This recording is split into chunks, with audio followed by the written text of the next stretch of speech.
Hi there, and welcome to Our Weekly Craft, a source for ideas, inspiration, and fun for crafters. I'm Sarah White, Chief Maker at OurDailyCraft.com, and today I want to talk about vintage craft books.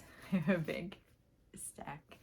I love books of all types, as you can probably tell from the bookshelf behind me.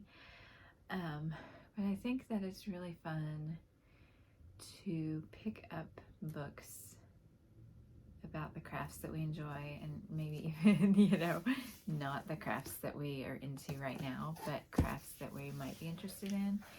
And just find old books related to them to, get a different perspective on things.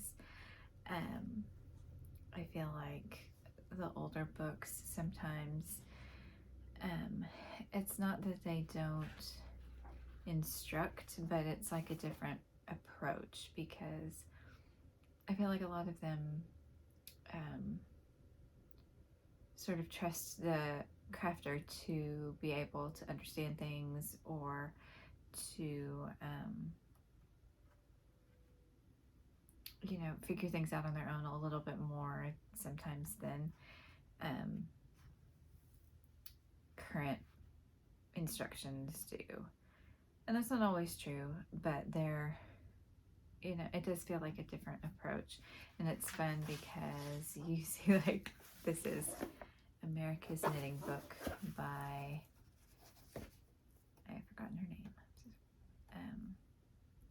Gertrude Taylor, published in 1968. And it opens with 29 things that make so many hand knits look homemade. That's funny. But what I was going to show you is, actual drawn illustrations of like how to do a slip knot, and how to cast on your knitting, and here's an example diagram for the back of a sweater, and it's hand drawn. Because I just didn't have, photography. Color printing was expensive. Oh, well, here is an actual photo of Gage. But for the most part, in a lot of these books, you will find where it's drawn. There's not a lot of photos. They're not in color. And a lot of things are described in words. And maybe that's really what the difference is that things are explained more in words. And they may, like explain that, like here's some math, and it's about if you're decreasing 14 stitches per round, how many stitches will you have left at the end of a set of decreases. Here's like instead of a pattern for knitting gloves, here's how you measure a hand. Here's, well, and it's just look at the pattern for knitting mittens. So let's look at the pattern for knitting mittens. But yeah, there's no like numbers. Cast on and follow your pattern instructions. Or here's like how to turn a heel. And so it's words. There are numbers in here.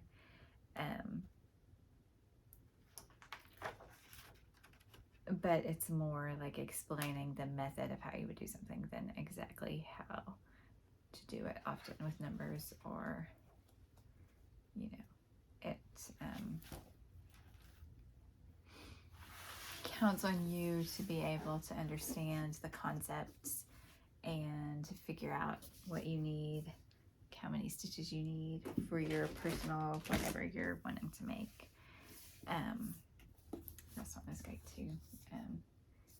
The Complete Book of Knitting by Barbara Abbey. This one is from, let's see, Book Club edition from 1971.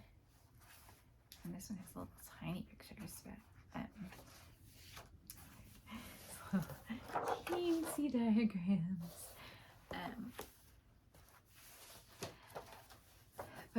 So where do you find vintage craft books? So I have a really great used vintage bookstore in my town, Dixon Street Bookshop. And they have a decent craft section. They don't always have a lot of old knitting books, but whenever I go in there, I look and see if there's anything interesting. So if you have a local used bookstore, that's a good place to start. Sometimes you'll find them, at Goodwill or charity shops, because people who, they're pass on, and if no one in the family does that craft, they're not interested in the books, they don't know what to do with them, they'll just drop them off with all the other things. Now I have just found a really fun thing flipping through this that I have to share. So it has knitting abbreviations, usually found in the US. And it's terms and abbreviations found in British print, not usually found in US print. And then it has knitting terms in French and English, German and English. It does say American, not English, because we're just saying that the UK ones are different. German, Spanish, Swedish. So apparently those were the main languages they expected people to encounter foreign language knitting patterns in the 1970s, and so those were the languages. But that's a really handy thing to have even now. Still, you might find a knitting pattern that's in Spanish or in French, and while Google Translate works relatively well, sometimes with specific knitting terms like that, it doesn't get them quite right. So to have a book where you can reference, and that's not a thing that you're going to find in a modern knitting book for sure. And so that's one of the things that I love, is like, well, what's different? What is new? This is really funny because I noticed this in the other book too, but it's got patterns for knitting with ribbon, and that's in this book too. And there was a ribbon yarn thing that happened in maybe the 90s, I don't remember, but sometime in my adult knitting career, ribbon yarn was popular for a little while. But that's really funny to see, like, that enough people were knitting with ribbons that it was in knitting books regularly. So that's a really fun thing to see.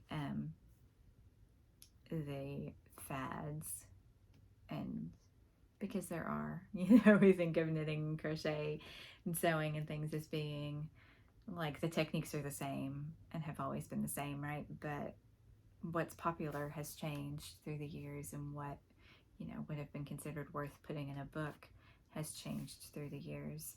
I just found a chart of average knitting measurements, and it says average in quotes.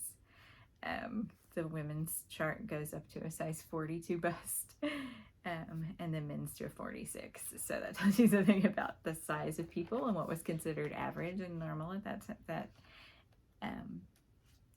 time of American history.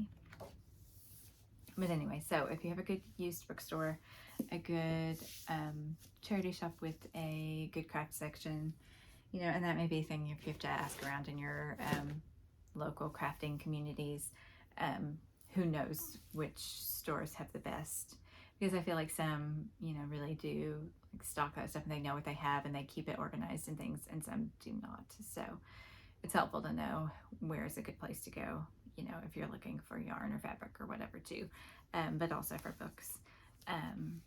eBay is great if you're just browsing. Like, you can look for vintage knitting books. I have in the past bought lots of vintage knitting patterns also from eBay, and sometimes you'll get books, and sometimes you'll get pattern leaflets, and sometimes you'll get like I got a World War II, Knit for the Troops booklet in one of them, and so that stuff's really fun too to see.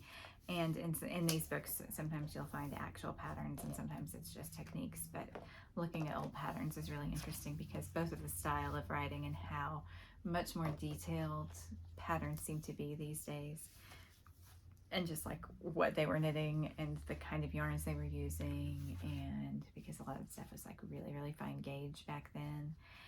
And you know, and also just the sizes that were available because, you know, sometimes they were a lot smaller and the large would be a small now, for instance. So this is a newer vintage, but these are ones that I love in lots of different crafts.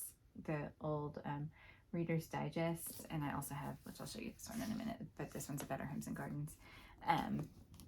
So Reader's Digest Knitter's Handbook by Monty Stanley, and I'm probably mispronouncing that. But this one feels a little more, it's still not charts, but drawings, but it feels a little bit more modern in its presentation, and the pictures are bigger. This one, I think it was 1993. It was first published in Great Britain as the Hand Knitter's Handbook in 1986, and the Reader's Digest version came out in 1993. Here's a fun little bit, how to do a color fastness test on yarn. So it says to take white cloth, wrap the yarn around it, and then wash it and see what comes off on the fabric. Very clever. This one, oh look, there's a bookmark from my bookshop that I was just telling you about. I wonder how much I paid for this one. They put the prices in the back. So this one was $12. Original price was, I don't know, but probably more than $12 even in the 90s. But so this one has bigger,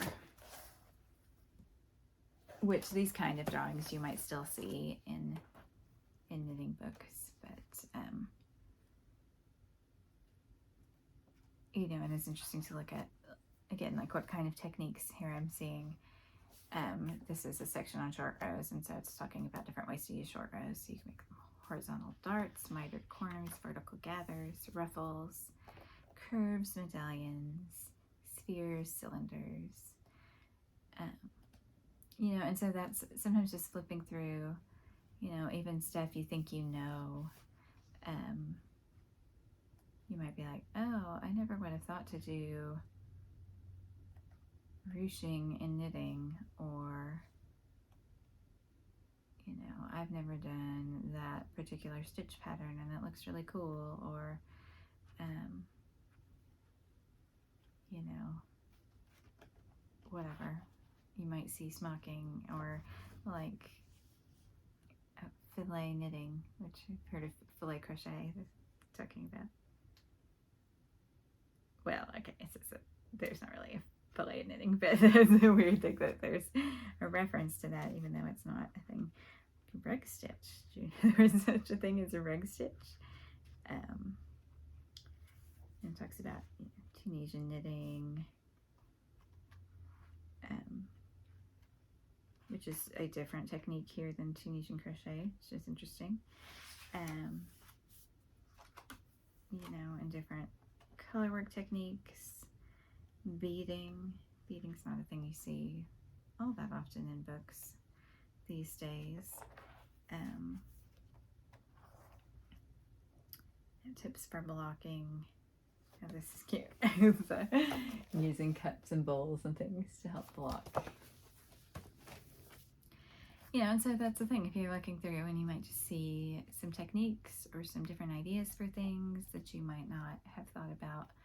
And that's what's fun about the vintage books, is that it gives you insight into how things used to be done and the techniques that were popular previously, and you know, what was in style, and also just what that particular knitter, I mean, any knitting book is going to be, or crochet or cross stitch or anything, is going to be, you know, what that particular author, group of authors, whatever, thought was most important. But it's interesting to see how that changes, right? You wouldn't think like the basics would change that much, but the way that things are described, and yeah, the importance that's given to secondary techniques that aren't just like knit, purl, increase, decrease, make a cable, make lace, those things do change over time, like how they're taught and what emphasis is put on them.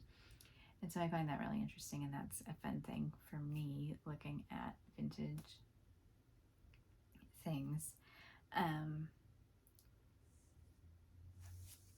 So this last one I wanted to show you, we'll diverge from knitting a little bit, but it's the Better Homes and Gardens book of knitting, crochet, and embroidery. So these are, like I was saying, these like Reader's Digest, Better Homes and Gardens.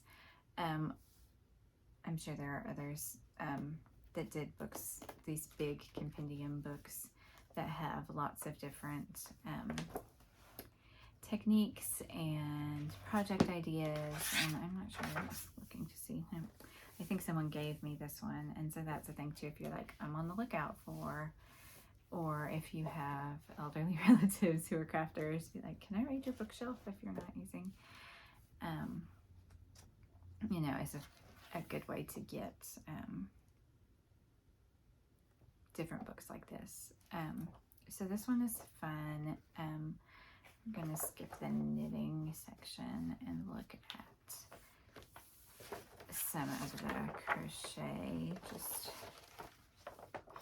to show you some different things, so it's not just all knitting. So this book has history of crochet, basic stitches, it has, you know, it shows the fabric, some good first projects, shaping, and there's this cool flapper hat. This book is definitely from the 70s. I didn't look when I opened, but it's clearly from the 70s. It is, okay, it was first published in 1972, and this printing was from 1978. So, it's very 70s in its style, but you know, everything comes around again, so it feels like, you know, some of the things that are in here are things that people would be interested in again. Here's a dress and cardigan, but that cardigan I totally wear. I don't know if I'd crochet a dress, but I totally wear that cardigan. Oh, it has a beret too. And then it talks about working in rounds.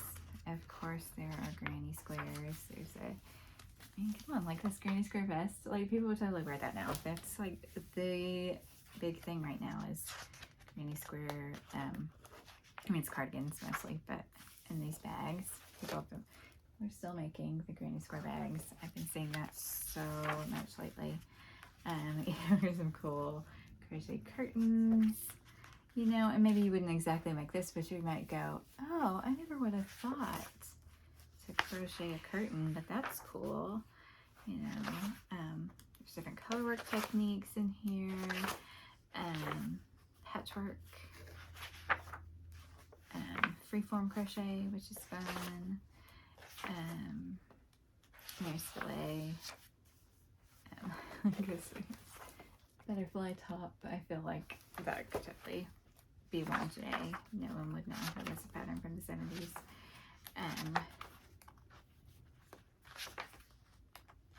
But it's just really fun to look at. Fun for carriage cover.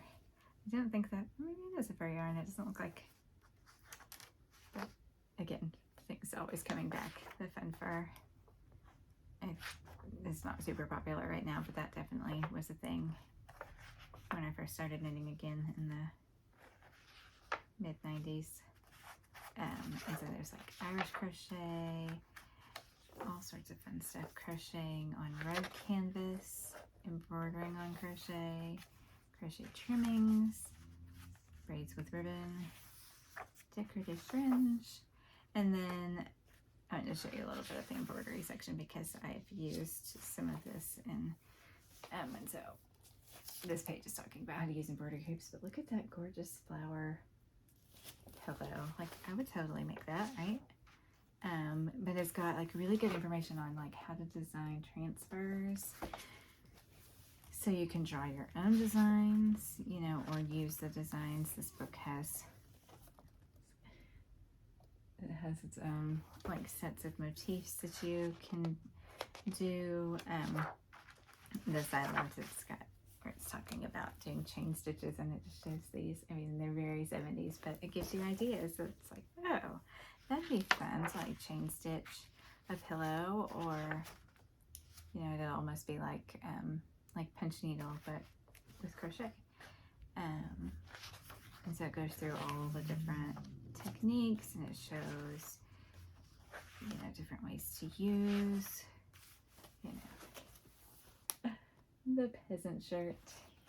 Getting very 70s, but so fun. And I just love looking at old books, and they're a great way to spark ideas and also to show you things that you might not know that you don't know about your craft. So, you know, maybe you know, have never even heard of cut work, right? But that's so cool looking, and you're like, maybe I want to try that, you know. And so that's, I mean, a big part of this whole blog for me is encouraging you and myself to explore different options, to try new things, to get inspired. And I feel like vintage books are a great way to do that because it's a completely different perspective from the way we do instructions now, and like these big reference books. I don't feel like anybody's really writing books like this anymore. I mean, in knitting we have Principles of Knitting, which is like a gigantic tome with she literally tried to put everything you could ever possibly want to know about knitting in there, and that's sort of intimidating in a different way. But you know, I love these books that just have you know, they feel like the time in which they were made, but that doesn't mean that they don't have things to teach us, right? And so I just keep these, and I don't look through them very often, which is part of why I wanted to talk about them, because I wanted an excuse to pull them down off the shelf and look through them a little bit. So thanks for indulging me on that without your consent. But I think, and that's a fun, you know, we were talking about crafty field trips last week. If you are looking for something that you want to do, you know, you just need to get out of the house and do a little something creative adjacent, taking yourself to a used bookstore and looking at their craft books. And again, it doesn't have to be a book that's even a craft that you do. If you're just like, oh, that looks interesting. Like, I have never done macrame, but, you know, this book looks cool. Or, you know, toll painting, or we're getting back into the 70s still here, right? But, you know, or maybe you don't do embroidery, but that looks like fun. Or a book catches your eye for no particular reason that you know, that's, you're telling yourself something, right? It's a signal. So you should indulge that, and just, you know, usually even these big books, like I was saying, this one, you know, is a decent sized book. It's got a lot of information in it, and it was $12. It's, you know, 300 pages. It was marked down from 28, but still. You're not going to spend a whole lot of money on these books, but they are, you know, always available to you as an inspiration, you know, as a learning source, because there are techniques in there that you probably don't know and that you're not seeing in current books or online, you know. I mean, you'd have to know to look for them if you were interested in something, or, you know, again, with that, you don't know what you don't know. If you have never seen it, you don't know to look for it, right? So I feel like that's a thing that you get from looking at old craft books, is that it opens you up to different possibilities that you didn't know were out there. And again, it might just be the style, or something, color combinations, or a type of project. Like I said, like maybe you don't want to use the crochet curtain pattern that's in there, but maybe you want to like knit a lace panel and put on your kitchen window. Or maybe you know, want to take your current curtains and embroider on them, or, you know, something like that. Or take an old sheet and weave it into a curtain or a pillow for your office, or whatever. There's so many different ways that can spark something fun, and I just love them. You know, it's a thing I get geeky about. I love books, and I love old books and old craft books are so much fun. So I definitely encourage you, if you have some on your shelf, take them down and give them a look and see if there's something that inspires you to try a new project or technique. And if you don't have any, you know, hit up your local bookshop, charity shop, eBay, elderly friends, whatever, to find some books to explore. So that's the main spiel. I don't really have anything else to add. Still watching the same things we were watching before, so nothing new there. I am reading, I'm sort of burning through President Obama's summer reading list. So I read The Family Chow, which I was talking about last week, and I have started Velvet Was the Night, which is by the same author as Mexican Gothic, which I never actually read, so I've got that on my hold list for my library so that I can read that one soon too. But I know a lot of people love Mexican Gothic, and this one is about so it takes place in Mexico, and it is in the 60s, I think, and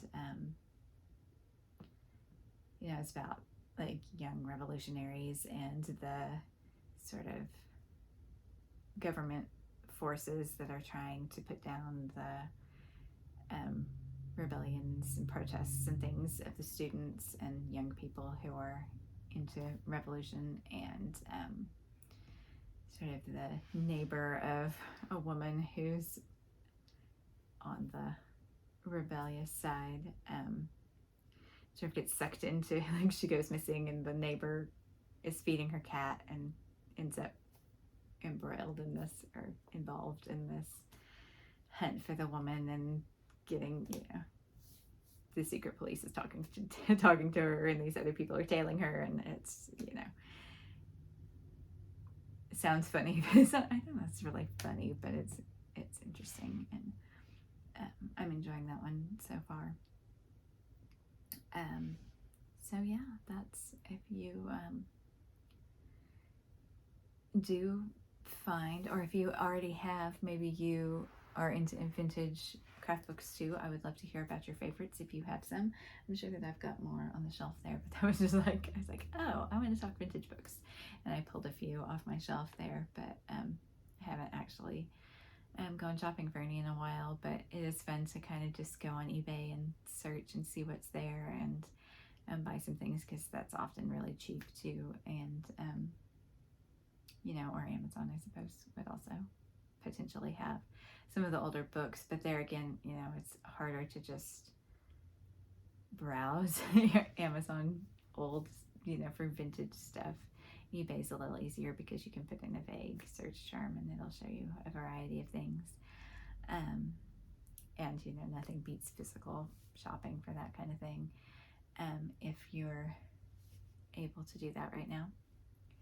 So in any case, I hope that you have a crafty weekend, that you find something, vintage book or not, to inspire you. I feel like I'm a little low on inspiration and desire to work on the projects I'm working on, because I'm trying to finish things, and that's a drag. When I also just want to start new things. So yeah, I hope that you have a great weekend, whenever you're watching this, and I'd love to hear what you're working on, and I will see you again soon.